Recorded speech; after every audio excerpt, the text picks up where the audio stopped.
Hey guys, so today you and I are going to talk about people you find it difficult to work with. So let's get into it. So the question in question was, Frederick, what is the interviewing trying to assess when they ask what kind of people I find difficult to work with in the software engineering behavioral interview?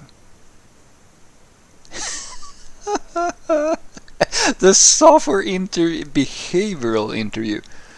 Wow. Sometimes I have to sort of stand back and just reflect on that this is the only job I've ever had where I sort of feel like a trained poodle or a horse or something, where you go to the show and they check your mouth and they check your teeth, and they put on the glove to check your rectum and all that good stuff, right? Just to make sure that you can write that code. Your behavioral interview, my friend, is, well, it's there to assess how well you're going to fit into the environment that you work in. So when they ask you what kind of people you find difficult to work with, they're trying to figure out, are you genuine? Or are there people in their company that you find difficulties working with? That's usually not the case, because on average the average person who has a software engineering behavioral interview is, even putting it like this, like even having a specific meeting for this, is usually a higher level manager who doesn't actually know the people that you're going to work with. They have no clue whatsoever what they're doing. They just have this gig because of years in the industry.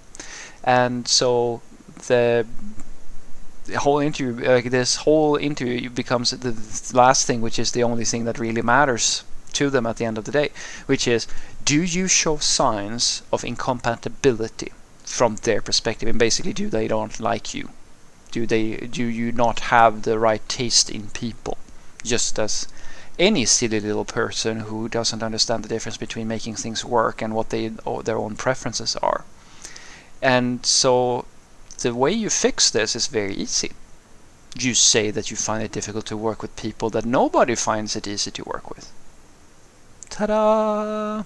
Which makes this, once again, what I think is the best thing ever. It's a bullshit question that only stupid people would get wrong. That's what it is. It's a stupid question that you can basically never fail if you just know how to express yourself in a way that explains a person, or like sort of symbolizes a person that no one in their right mind would like. So an example would be, what kind of people do you find it difficult to work with, Frederick? Well, usually I get along with most people. I like people, and I think that software development is a collaborative sort of endeavor. The only time I have an issue with someone is when I find that, they might not be so engaged in their job, or they're not very responsive when when other people ask them for help, or like they never get back to you, or I feel like they sort of, it's a 50-50 chance if they're gonna attend a meeting or if they're going to reply to an email or things like that, because I think that it's very important, because it's especially in these sort of remote working times, that you try to respond to people, to try to because a lot of people associate how fast you respond to an email or how frequently or like things like that to energy, to like how much energy is the person investing in your relationship with this individual. So if you never reply back, it's sort of, it gives people a sensation of that you don't really care about talking to this person, or you have no stake in them.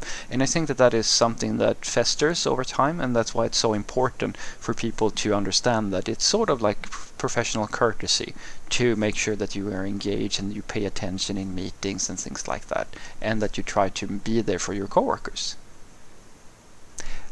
Who would not agree with that statement? no sane human being would ever go, yeah, no, actually, I disagree with you. You are pretty clearly the problem person here. You're clearly the person we should not be hiring, because we want people who don't give a shit about their work and who are too busy to reply to their teammates.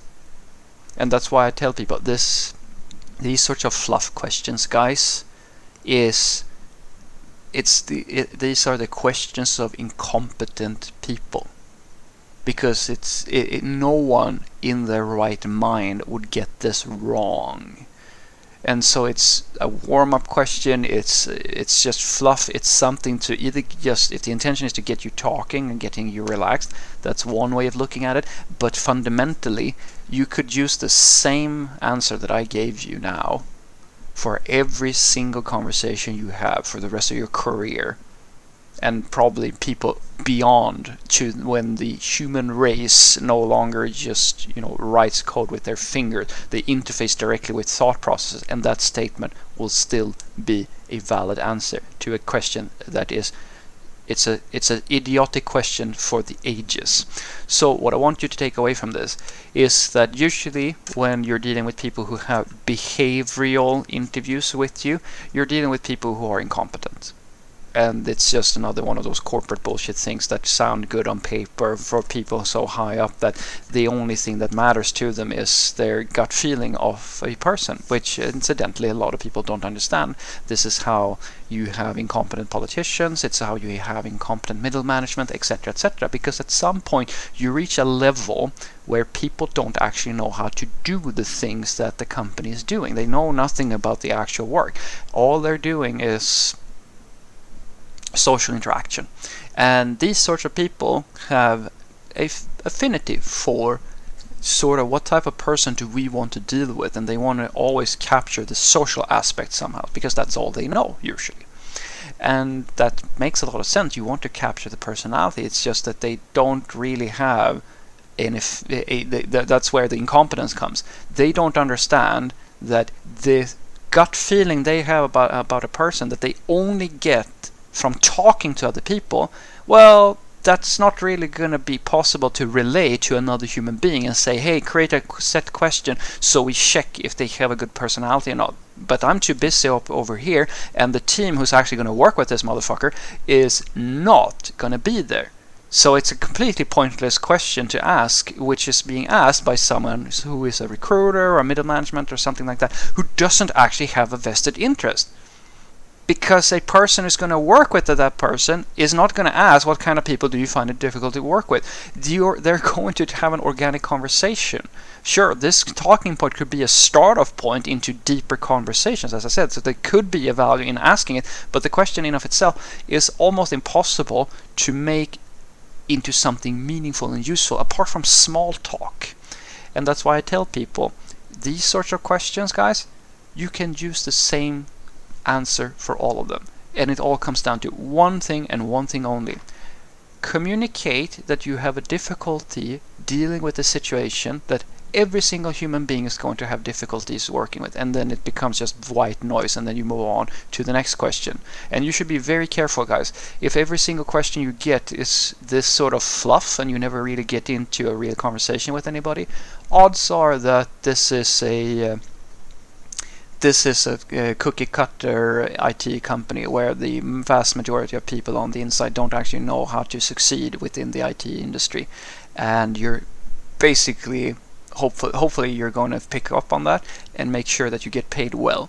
Because in terms of innovation, talent, the co-workers and fun in the office and so forth, it's very unlikely that this is the place that you're going to find that sort of stuff when the interviewing process is just white noise from people who don't really understand how to hire software developers. Have a great day.